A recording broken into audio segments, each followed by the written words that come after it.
Good afternoon students. हमने wave optics पढ़ा था और वेव ऑप्टिक्स में हमने देखा था कि light waves are having wave nature. पर ये जो चैप्टर है ये चैप्टर है dual nature of radiation and matter. इसमें हम थोड़ा सा अलग कुछ पढ़ने वाले हैं, अलग ऑब्जर्वेशंस हम देखने वाले हैं। तो बेसिकली यहाँ पे हम ये देखने वाले हैं कि the light is having particle nature as well. Newton's corpuscular theory आपको याद होगी। न्यूटन ने कहा था कि the light is made up of particles called as corpuscles, but उसमें कुछ कमियां थी, कुछ डिसएडवांटेजेस थे उस थियोरी के, इसलिए उस थियोरी को हमने आगे बढ़ाया नहीं। बाद में वेव थियोरी आई, हाइजेंस की वेव थियोरी, उसको हमने बहुत ज़्यादा पढ़ा है क्योंकि उसमें कुछ सक्सेस थे। Huygens could explain reflection, Huygens could explain interference, refraction and diffraction. तो ये जो चार कंसेप्ट है ये हम using Huygens wave theory explain कर सकते हैं, इसलिए कुछ हद तक हाइजेंस वेव थ्योरी सक्सेसफुल रही। बट बाद में कुछ ऐसा हुआ कि लाइट के वेव नेचर पे भी अभी डाउट जनरेट होने लगा। क्यों? क्योंकि इसके आगे का कुछ डिस्कशन है, उसमें हम देखने वाले हैं कि किस तरह से इन लोगों को अलग लगा कुछ, कि light is having particle nature as well. यानी याद रखना, in some cases light behaves as if it is having wave nature and in some cases light behaves as if it is having particle nature। और ये conclusion कहाँ से बना? ये conclusion बना है डिपेंडिंग ऑन द ऑब्जर्वेशंस। जो observation particular experiment में किए गए हैं उन ऑब्जर्वेशन में ये पता चलता है कि यार यहाँ पे तो वेव नेचर है और यहाँ पे तो पार्टिकल नेचर है। कैसे? चलते हैं आगे। वेव नेचर तो हमने देख लिया, वेव नेचर में हमने प्रूव भी कर दिया है कि प्रूव किया ने, हमने देखा तो नहीं है। जब आप इंटरफेरेंस एंड डिफ्रैक्शन देखोगे तो आपको समझ में आ जाएगी ओके ये डार्क बैंड ब्राइट बैंड है, that means light is having wave nature. पर कुछ जगह पे ऐसा नहीं है, तो वो क्या है वो पहले देख लेते हैं। हुआ ये 1887 में, यानी 1887 में हर्ट्ज़ ये जो साइंटिस्ट था उसने ये देखा कि देयर आर टू इलेक्ट्रोड्स,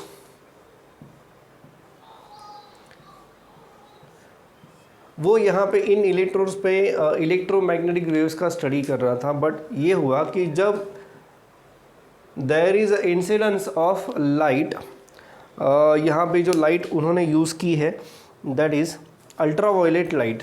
तो जब इस इलेक्ट्रोड पे अल्ट्रावायलेट लाइट गिरी, so he observed that there is a spark taking place in between this two electrodes. जब इस इलेक्ट्रोड पे अल्ट्रावायलेट लाइट इंसिडेंट होती है तो यहाँ पे एक तरह से एक स्पार्क जनरेट होता है। कोई कारण नहीं था क्योंकि यहाँ पे इन दोनों के बीच में उसने कोई ऐसा बस पोटेंशियल डिफरेंस दिया था। Yes, there was a potential difference in between these two electrodes, but potential difference दिया था लेकिन गैप सफिशिएंट थी, ज़्यादा थी, तो वहाँ पे स्पार्क आने का कोई कारण नहीं बनता था। बट फिर भी स्पार्क आया। क्यों? जब ये इलेक्ट्रोड जो है it was exposed to ultraviolet radiations. तो ऐसा क्यों हुआ? उसके पीछे फिर कारण ये है कि whenever a metallic surface absorbs some light, whenever light is incident on a metallic surface, the light energy is absorbed by the free electrons on that metal surface. और ये इलेक्ट्रॉन्स जो है वो एक जगह से दूसरी जगह जंप करते हैं। Because of higher energy they have gained, electron जो है वो एक जगह से दूसरी जगह जंप करते हैं। ये पोलैरिटी मैंने गलत दिखाई है, ये पोलैरिटी बेसिकली ये चाहिए थी, क्योंकि इलेक्ट्रॉन यहाँ से यहाँ तभी जंप करेगा जब इस साइड में हायर पोटेंशियल है, और हायर पोटेंशियल यानी ये इलेक्ट्रोड का जो पोटेंशियल है वो होना चाहिए प्लस। तो इलेक्ट्रॉन ने यहाँ से यहाँ जंप की, और इलेक्ट्रॉन जब एक जगह से दूसरी जगह जंप करते हैं तो उसे वहीं पे क्रिएट होता है स्पार्किंग। स्पार्किंग का मतलब वही होता है कि इलेक्ट्रॉन एक रॉड से यानी एक मेटल सरफेस से दूसरे मेटल सरफेस पे जब जंप करता है तो वहाँ पे हो जाता है स्पार्क। तो ये स्पार्किंग यहाँ पे हो रहा था। हालांकि तब ये केसेस इतने डिटेल में उनको पता नहीं थे, ये बाद में आइंस्टाइन ने कुछ इसके ऊपर स्टडी किया है, बहुत सारे लोगों ने इसके ऊपर ऑब्जर्वेशंस किए, वो सारे ऑब्जर्वेशंस अभी हमें देखने हैं। तो इसमें हो ये रहा है कि there is a electron emitted by the metal surface when that metal surface is illuminated by a light. जब मेटल सरफेस पे कोई लाइट इंसिडेंट होता है then there is a emission of electron. इस फेनोमेनॉन को कहते हैं फोटो इलेक्ट्रिक इफेक्ट। इस फेनोमेनॉन को कहते हैं फोटो इलेक्ट्रिक इफेक्ट। ये दिया है आपके पेज नंबर 306 पे। Yes, okay. तो what do you mean by photo electric effect, ये मैंने अभी आपको बता दिया। अब इसका बाद में जब ये ऑब्जर्वेशंस किए गए, then there is a special setup made to confirm कि क्या सही में ऐसा कुछ हो रहा है कि किसी मेटल सरफेस पे लाइट गिर रही है और फिर वहाँ से हमें इलेक्ट्रॉन्स मिल रहे हैं। तो इसके लिए एक स्पेशल सेटअप बनाया गया है, जिसकी डायग्राम मैं अभी आपको बना के दिखा देता हूँ। अब ये सेटअप है यहाँ पे, ये जो है आपको दिखाई दे रहा है, ये इवैक्यूएटेड ग्लास चेम्बर है, जहाँ पे ये एक एमिटर प्लेट है and we have collector plate.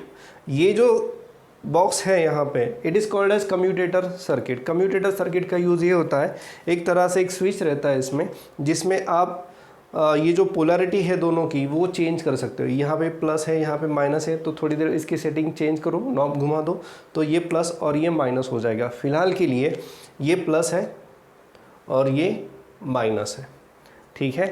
अब तो इसका यूज़ समझ में आ गया आपको। ये कम्यूटेटर सर्किट होता है जिससे हम ये पोलैरिटी जो है ये हम चेंज कर सकते हैं। ये प्लस है, ये माइनस है। 1 मिनट दे दो मुझे, लाइट चली गई। हाँ जी, सो ये कम्यूटेटर सर्किट है जिससे आप ये पोलैरिटी जो है ये इंटरचेंज कर सकते हो, प्लस माइनस या माइनस प्लस आप इसको कर सकते हो। Next we have micro ammeter, क्योंकि इसमें हमें करंट मिलने वाला है, बिकॉज फोटो इलेक्ट्रॉन से those electron will constitute some current and that current will be measured by this ammeter. This is volt meter, मैंने लिखा नहीं है। This is volt meter. ये एक पोटेंशियल रेओस्टेट हम बोल सकते हैं, जिसके ज़रिए हम ये दो प्लेट के बीच में जो पोटेंशियल डिफरेंस है उसे हम चेंज कर सकते हैं। और ये फिर फाइनली डीसी सप्लाई। तो ये एक सेटअप है। अब इस सेटअप में हमें क्या करना है, हमें वेरीफाई करना है फोटो इलेक्ट्रिक इफेक्ट। तो वो हम कैसे करेंगे, we will allow some radiation to pass through this window. ये एक तरह से एक ओपनिंग है। ये इवैक्यूएटेड ग्लास चेम्बर है। ये इवैक्यूएटेड ग्लास चेम्बर इसलिए है ताकि इलेक्ट्रॉन्स जब इसमें से एमिट होंगे इस प्लेट से, सो वो इलेक्ट्रॉन्स, अगर यहाँ पर मान लो इवैक्यूएटेड नहीं है, ये इसके अंदर गैस है, तो वो जो इलेक्ट्रॉन्स एमिट हुए हैं वो ये गैस मॉलिक्यूल्स की वजह से एक पर्टिकुलर जगह पे रुक जाएंगे। वो इलेक्ट्रॉन्स ये एमिटर से कलेक्टर तक पहुँच नहीं पाएंगे। इसलिए ये ग्लास चेम्बर जो है it is evacuated glass chamber, ठीक है। तो जब ये incident light, so light of particular frequency, it should be greater than particular frequency, क्योंकि एक इक्वेशन हमें आगे चल के देखना है, तो उससे हमें पता चलता है कि the light, incident light should have particular frequency, it should have frequency greater than particular frequency. ये जो पर्टिकुलर फ्रीक्वेंसी है, मिनिमम फ्रीक्वेंसी, इसको हम कहते हैं थ्रेशोल्ड फ्रीक्वेंसी। तो लेट अस एज्यूम कि ये जो इंसिडेंट लाइट है it is having frequency greater than threshold frequency. तो जब ये लाइट इस मेटल प्लेट के ऊपर इंसिडेंट होगा तो इस मेटल सरफेस पे जो फ्री इलेक्ट्रॉन्स होंगे वो फ्री इलेक्ट्रॉन्स इस एनर्जी को एब्सॉर्ब करेंगे, ये लाइट एनर्जी को। इलेक्ट्रॉन्स ने एनर्जी को एब्सॉर्ब कर लिया, so now electron will come out from the metal surface, क्योंकि इलेक्ट्रॉन ऐसे ही बाहर नहीं आएगा, it needs some energy to come out from the metal surface. तो ये इलेक्ट्रॉन यहाँ पे बाहर आ जाएगा and with the help of additional energy, उसमें एडिशनल एनर्जी भी है क्योंकि ये जो एनर्जी उसे दे रहा है ये लाइट, तो उसमें दो चीज़ें हैं। पहली, some energy required to come out from the metal surface, और दूसरी एनर्जी जो उसे लगेगी to move from one plate to another, यानी दो तरह की एनर्जी इसमें रहेगी।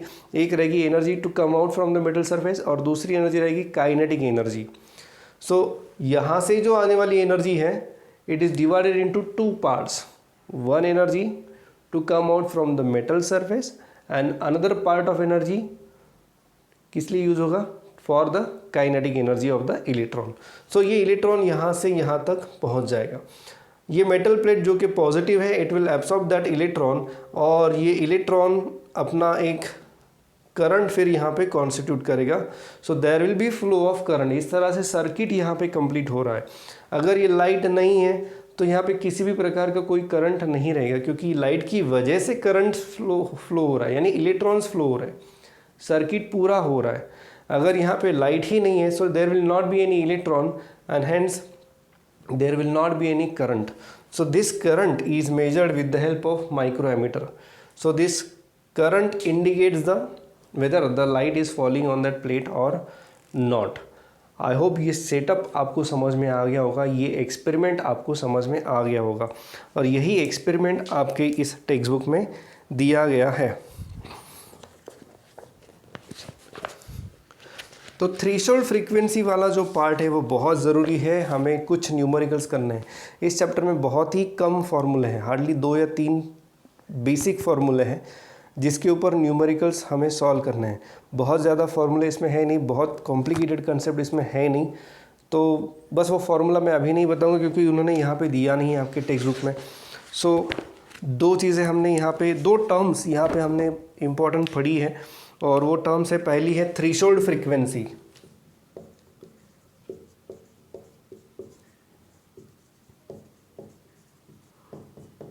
और दूसरी है मिनिमम एनर्जी जो लगती है उस इलेक्ट्रॉन को उस मेटल सरफेस से बाहर पड़ने के लिए कुछ मिनिमम एनर्जी की ज़रूरत होती है। तो वो जो मिनिमम एनर्जी है उसे कहते हैं वर्क फंक्शन।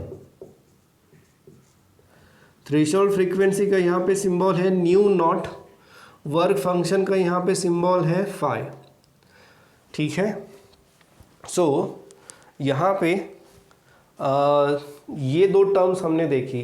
पहला तो threshold frequency, the incident light should have frequency greater than this threshold frequency, तभी आपको फोटो इलेक्ट्रिक इफेक्ट मिलेगा। दूसरा, जो एनर्जी उसको मिलेगी इलेक्ट्रॉन को, उसमें से कुछ एनर्जी यूटिलाइज की जाएगी to come out from the metal surface, तो उस एनर्जी को हम कहते हैं work function, and remaining energy is given as kinetic energy to that electron. तो ये 2 टर्म्स हमें आगे यूज़ करनी है, इसके लिए बता रहा हूँ।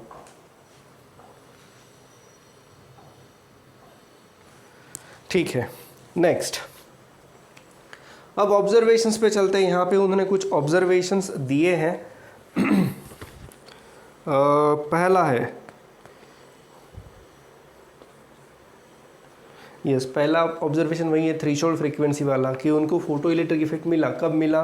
When the incident frequency is greater than particular frequency, और उसको उन्होंने नाम दिया है थ्रेशोल्ड फ्रीक्वेंसी। फिर दूसरा जो पॉइंट है यहाँ पे,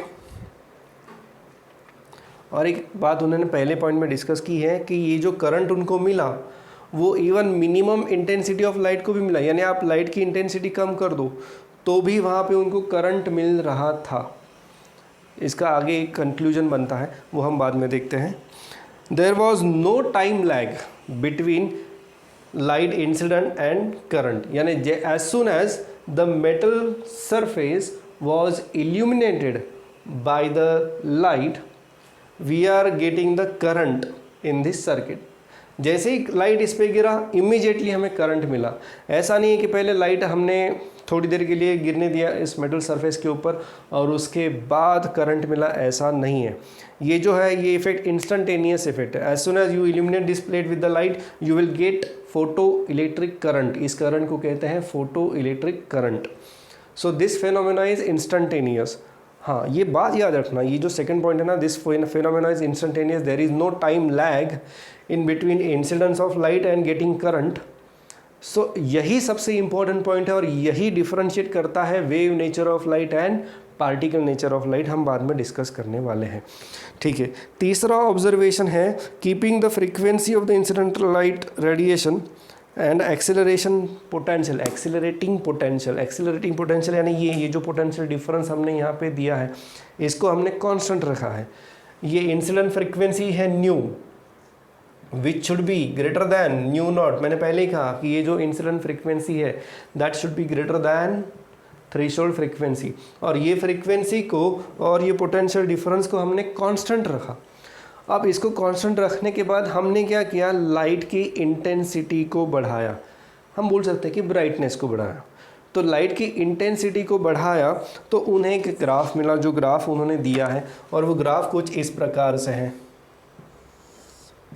तो ग्राफ किसका है, they have graph of photo electric current and intensity of light.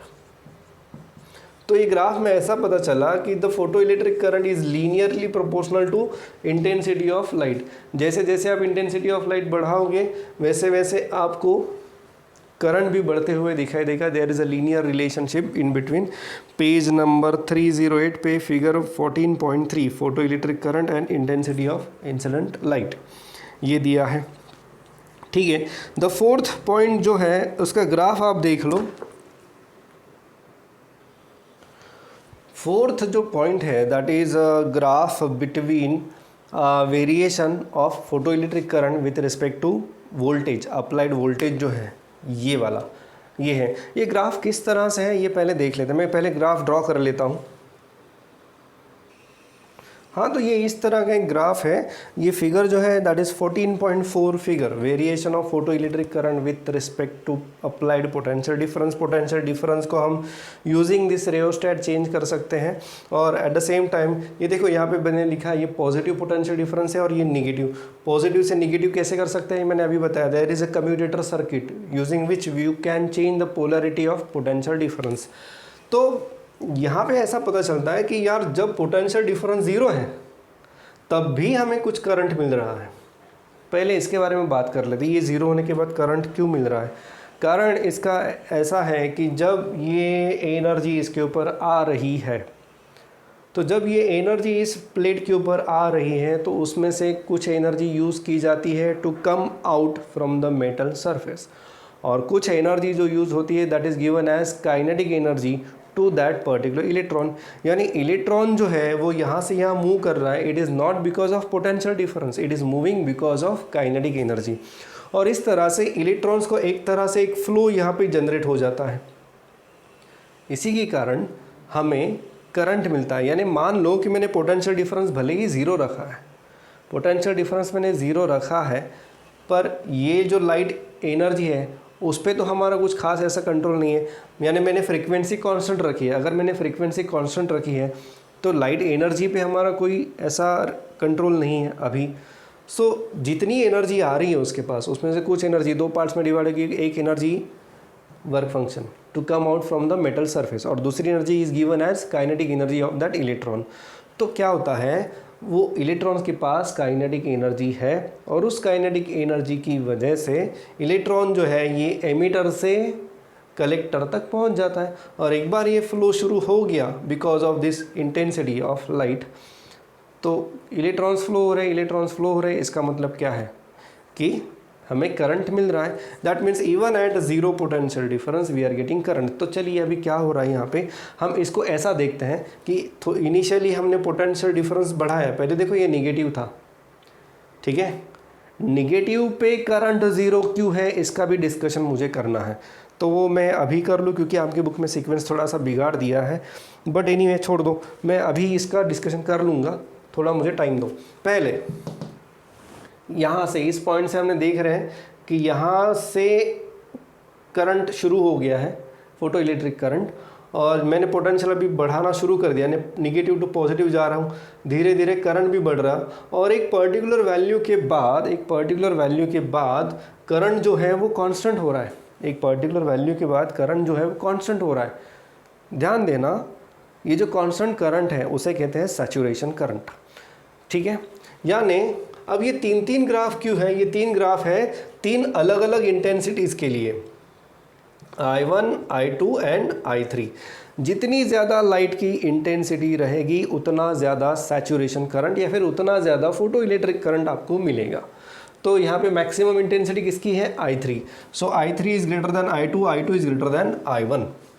तो जितनी ज़्यादा इंटेंसिटी रहेगी उतना ज़्यादा सैचुरेशन करंट आपको मिलेगा, उतना ज़्यादा फोटो इलेक्ट्रिक करंट आपको मिलेगा।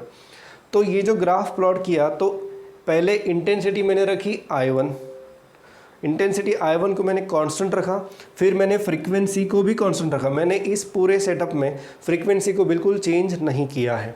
मैंने पहले इंटेंसिटी को कांस्टेंट रखा और फ्रीक्वेंसी को कांस्टेंट रखा। इंटेंसिटी कितनी रखी मैंने I1, फ्रीक्वेंसी कितनी रखी है न्यू, और अब मैंने पोटेंशियल डिफरेंस चेंज कर दिया। तो पोटेंशियल डिफरेंस मैंने बढ़ाया यहाँ से, इस पॉइंट से जहाँ पे मुझे करंट 0 मिल रहा है, तो ये बढ़ाया मैंने, धीरे धीरे धीरे करंट बढ़ते गया और एक पर्टिकुलर वैल्यू पे करंट मैक्सिमम हो गया।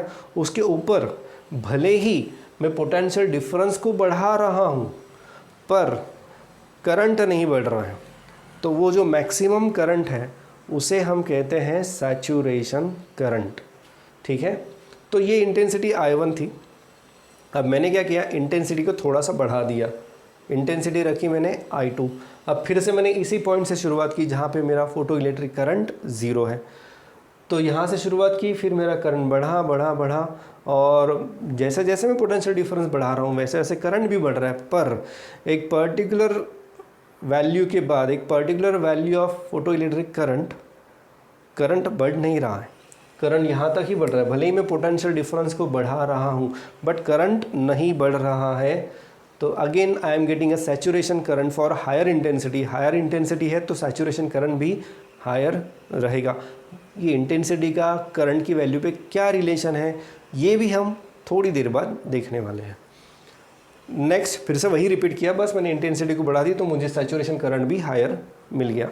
तो ये बात थी इस ग्राफ के मामले में। अब हम एक बात ज़रा सोच रहे हैं, आप भी सोच रहे हो कि यार ये तीनों ग्राफ एक ही पॉइंट पे आके क्यों मिल रहे हैं, ये अभी बताना ठीक रहेगा क्या, क्योंकि इसकी थियरी ठीक है छोड़ दो।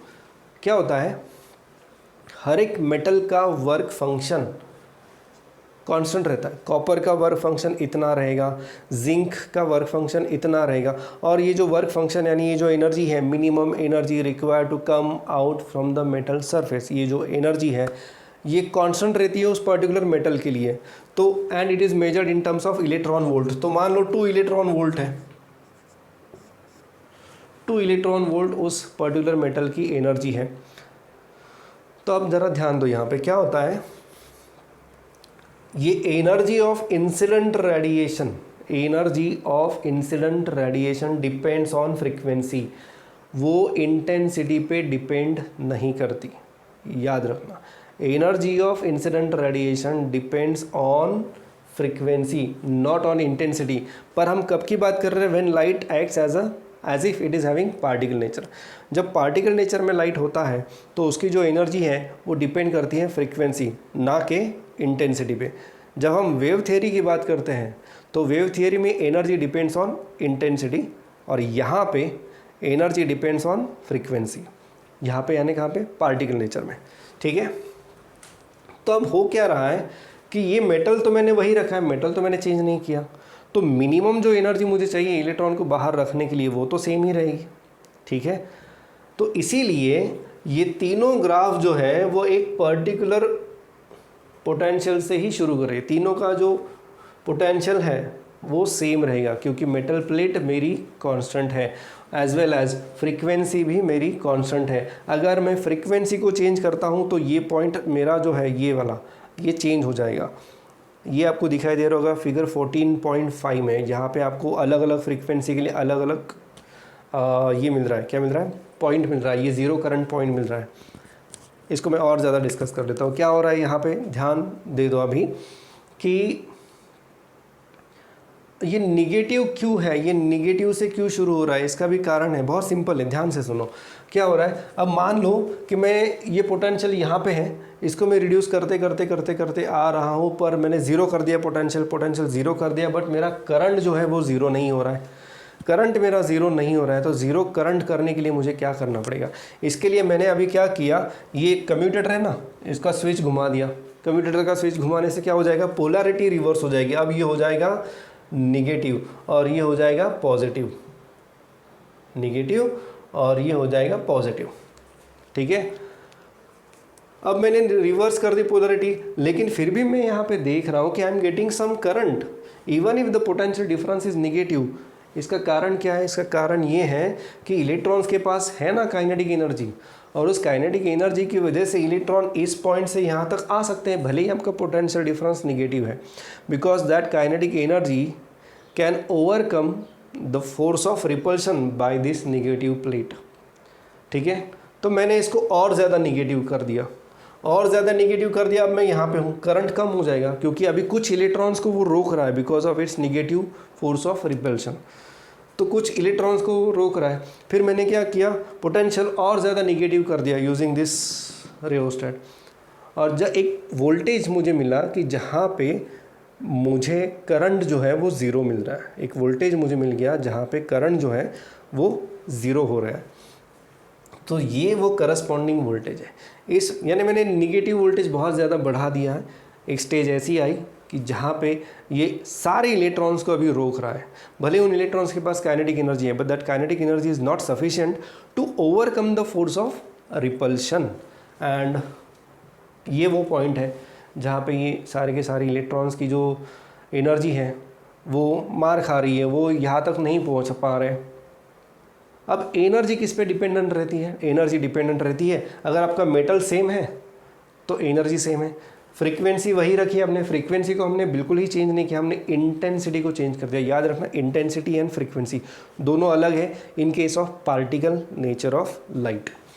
तो जो कि आपकी एनर्जी आपने कांस्टेंट ही रखी है, तो इसलिए जितने भी इलेक्ट्रॉन्स आ रहे हैं उन सब की एनर्जी तो सेम ही है, जितने भी इलेक्ट्रॉन्स आ रहे हैं उन सब की एनर्जी सेम है। इसलिए सारे के सारे इलेक्ट्रॉन्स को रोकने के लिए ये एक ही वैल्यू हमें मिल रही है, and that's why all the three graphs are meeting at a single point. तो इसी कारण ये तीनों के तीनों ग्राफ जो है वो एक ही पॉइंट पे यहाँ पे मिल रहे हैं। आई होप ये क्लियर होगा। ये क्लियर नहीं है तो आगे कुछ डाउट्स हैं तो आप ग्रुप में पूछ सकते हो। So this is about figure 14.4। ठीक है, नेक्स्ट पार्ट जो है, नेक्स्ट पॉइंट क्या है? एक टर्म को मैं मेंशन करना भूल गया, वो टर्म है ये, फिर से यहीं पे उन्होंने क्या क्या दिया, उन्होंने वो जो डिस्कशन है आपको पढ़ना है, पेज नंबर 308 आपको पढ़ना है। उसमें उन्होंने डिस्कशन किया है कि आप भले ही पोटेंशियल को चेंज कर रहे हो बट काइनेटिक एनर्जी बढ़ेगी नहीं। Kinetic energy, maximum kinetic energy of electron depends on frequency only. एक जगह पे उन्होंने गड़बड़ कर दी कि depends on the potential difference, नहीं, it depends on the incident light frequency. तो जो कि आपकी फ्रीक्वेंसी सेम है, ये हर एक ग्राफ में ये जो पोटेंशियल है वो भी सेम है, क्योंकि energy depends on incident light frequency. तो ये जो पोटेंशियल है जहाँ पे वो सारे के सारे इलेक्ट्रॉन्स को रोक रहा है एक जगह पे, इस पोटेंशियल को कहते हैं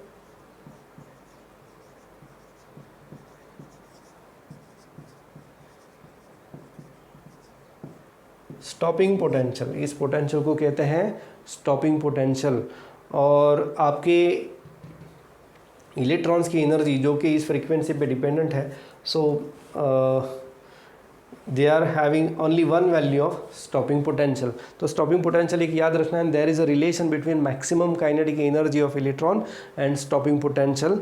और इसके ऊपर कई सारे न्यूमेरिकल्स भी पूछे जाते हैं जो हम देखने वाले हैं आगे के डिस्कशन में। सो ये पूरा डिस्कशन जो है वो आपको यहाँ पे दिखाई दे रहा है, एक्सेप्ट पॉइंट नंबर 8। तो पॉइंट नंबर 8 क्या है, थोड़ा सा मैं डिस्कस करने की कोशिश करता हूँ, बट मेरे पास समय बहुत कम बचा है। और कुछ है इसमें? अच्छा, ये जो है ना, इसको और एक नाम दिया उन्होंने, कट ऑफ वोल्टेज।